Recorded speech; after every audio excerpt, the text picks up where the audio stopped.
This last week, as I'm sure many of you heard, especially if you're a science geek, I'm a geek, I think I'm a science geek, an elusive particle was discovered that had been mathematically predicted but never observed. It is the Higgs boson particle. It is thought that this particle is what gives things mass and doesn't let everything travel at the speed of light. The Higgs boson particles slow down certain protons and electrons and allows matter to form. Now, I read most of my information about the Higgs boson off of the internet. And on the internet, generally after every article, people can comment. And I am drawn to these comments. And then after I read them, I ask myself, why?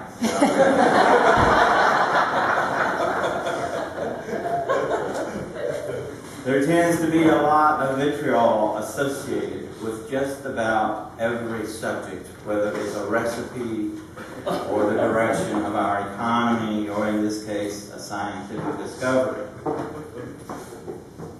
Now, many of the comments associated with this announcement, not all, but many, were not leaning in a liberal or conservative direction, but rather they were comments either denouncing God and religion or comments denouncing science.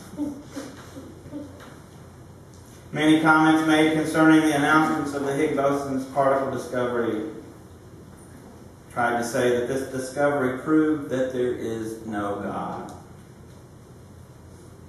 How, they didn't say.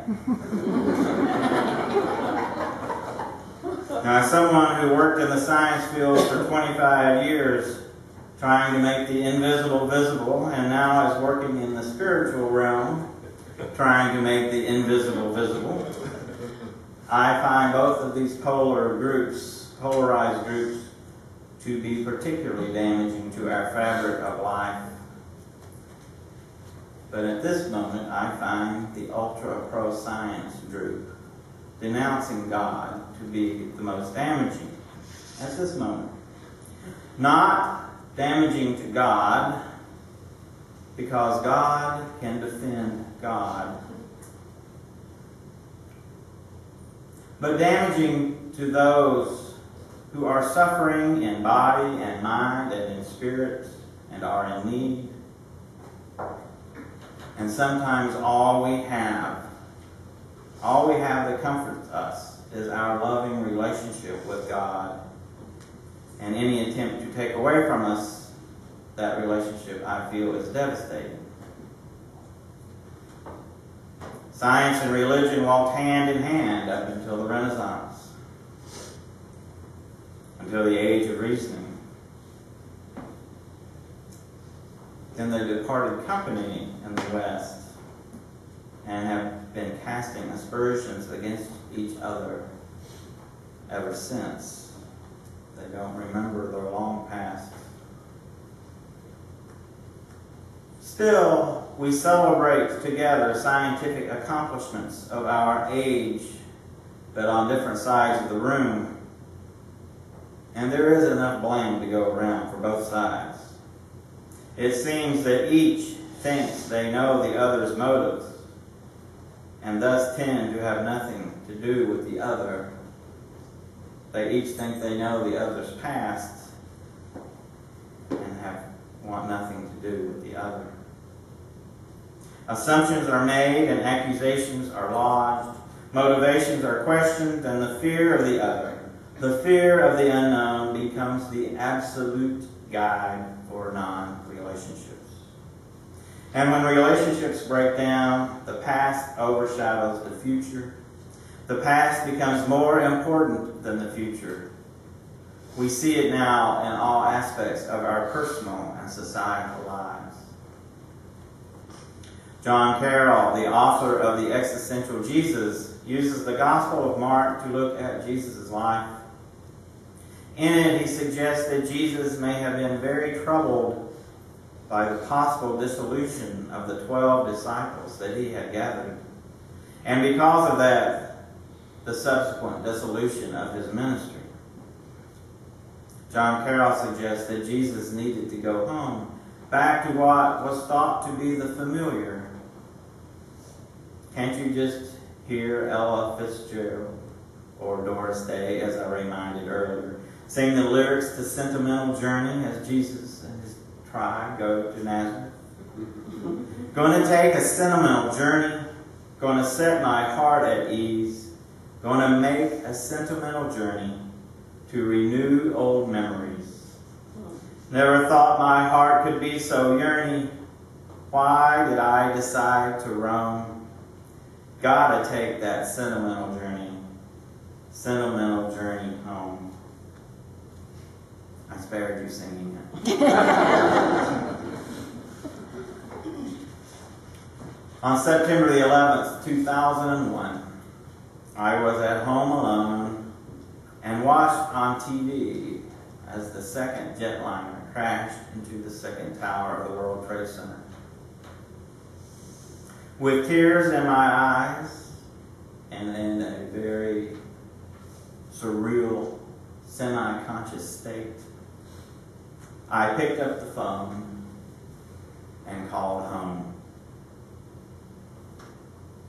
I didn't think about it, I just did it. At that moment, I desperately needed to reach out to the familiar, to something in my past that had given me great joy. Now, I was luckier than Jesus. My mom answered the phone. And this woman who grew up in the Depression, but didn't know there was a depression because they had always lived that way. This woman who followed my dad to North Carolina as he entered the Army in World War II, and as they watched a horrific war end in defeat of what I consider pure evil. This was the voice on the other end of the phone that calmed me. But she calmed me not by stoking fear of the other, or love of the past, or of how things were, but by talking about human relationships and where we go from here.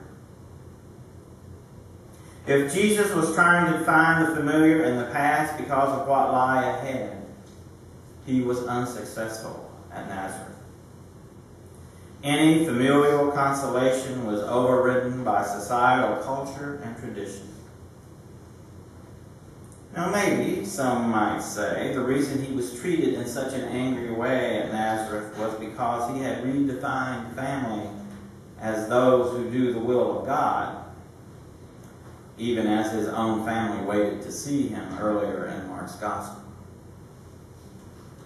Perhaps. But Jesus' ministry, much to every person's benefit, is greater than the blood shared between family members. The early church proved that with martyrdom. When Jesus read the scripture with such authority in the synagogue that day in Nazareth, many were dismayed and astonished. They became scared. It happens in our own time. When Scripture is read and interpreted in a way that doesn't fit our preconceived notions and culture and tradition of who's in and who's out in our own honor and shame society of 21st century Middle Georgia, and in some instances it's not far from first century Palestine. When that interpretation occurs, the interpreter becomes highly suspect and is generally branded in some negative way and summarily dismissed. After hearing Jesus' discussion of the Scriptures, the questions became apparent. And the questions were not about the Scripture, the questions were about the man reading them. And they began immediately. Where did this man get these things? What's this wisdom that has been given him that he does miracles? Isn't this the carpenter? Now, the meaning of this is, as I see it, who do you think you are? You are just like us. You work with your hands just like we do. You're no better than us. And then the next question. Isn't this Mary's son? Now remember that Mark's gospel doesn't mention the nativity of Jesus. The townspeople, we assume, do not know of Jesus' lineage.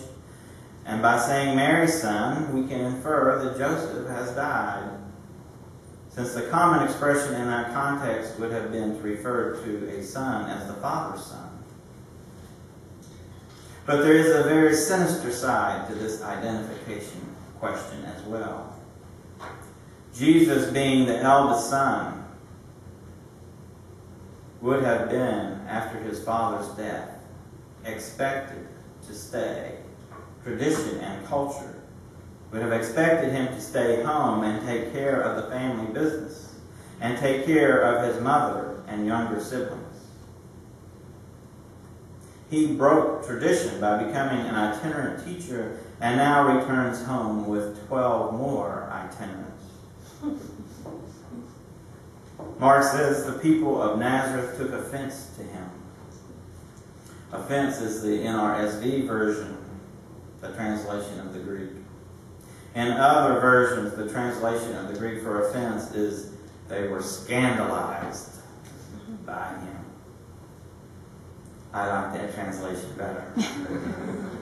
Most who grew up or have grown up in the South know what a good scandal is and how it affects the dynamics of families and small towns. It used to be that scandals involved births out of wedlock, dating or marrying someone of another race, and divorce. I was 26 before I found out that one of my aunts had been divorced. It was told to me through crying voices and eyes filled with tears, as if this was the most shameful thing that could ever be told about my family.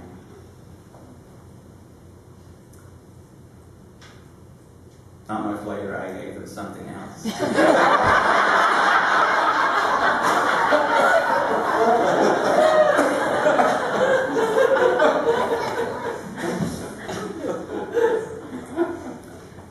Using Mark's word, I was astonished at this admission of my aunt's divorce.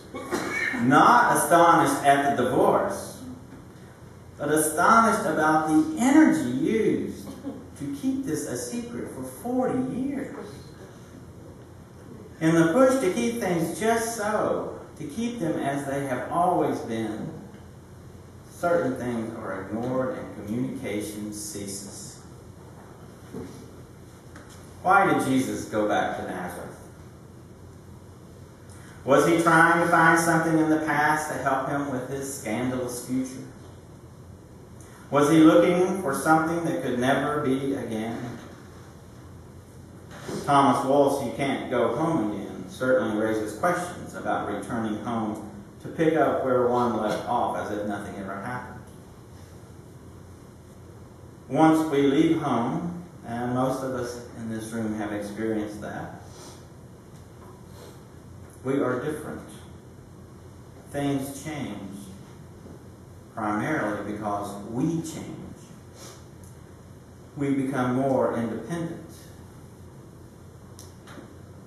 We read all the time, especially in these tough economic times, about sons and daughters returning home and the subsequent tension that is created.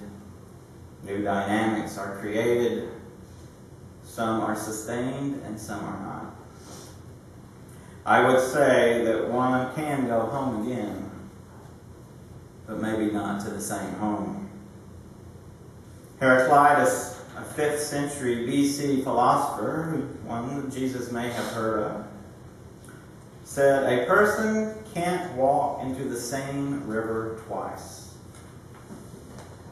Meaning that the water that flowed around your ankles before is different than the water flowing around them when entering the second time. If Jesus was returning home to look for familiarity of the past, he didn't find it. Now there's a great Twilight Zone episode. I love the Twilight Zone. Twilight Zone.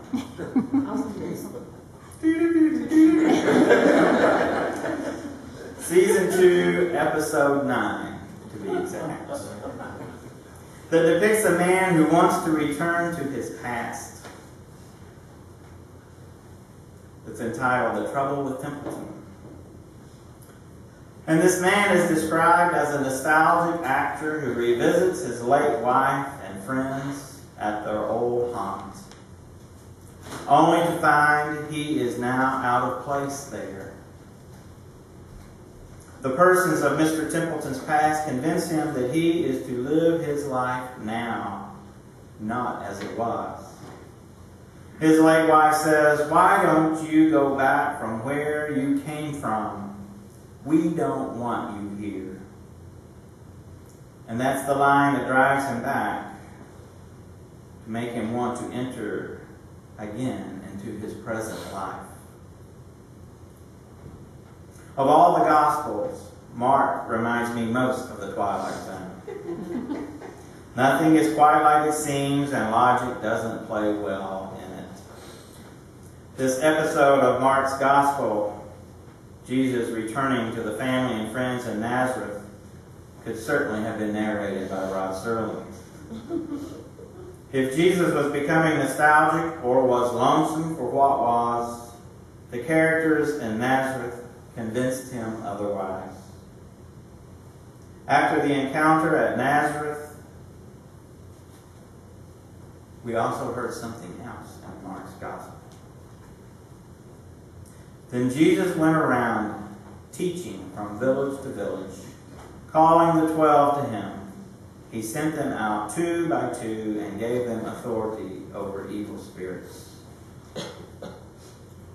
Jesus didn't stop because of his encounter at Nazareth. And that, my friends, is the good news. Whether we find ourselves at St. Francis in Macon, St. Francis in Assisi, St. Bede's in Atlanta, St. Bede's in England, and all points around and in between, we may be tempted to visit the past and stay there by second-guessing our actions, and maybe even determining that the past was better than the future. But the resurrection of Jesus Christ will not allow that. A Christian's hope in life and ministry is always acknowledging the future while remembering the past and celebrating both past and present, past and future in the present. So when we visit the past and are tempted to stay there and pick up where we left off because it was something that we felt gave us joy, whether it actually did or not, remember that it's all right to visit, but don't expect too much from it, and don't linger too long with your round-trip ticket into the Twilight Zone. There's work to be done. The resurrected Christ demands it. Amen. Amen.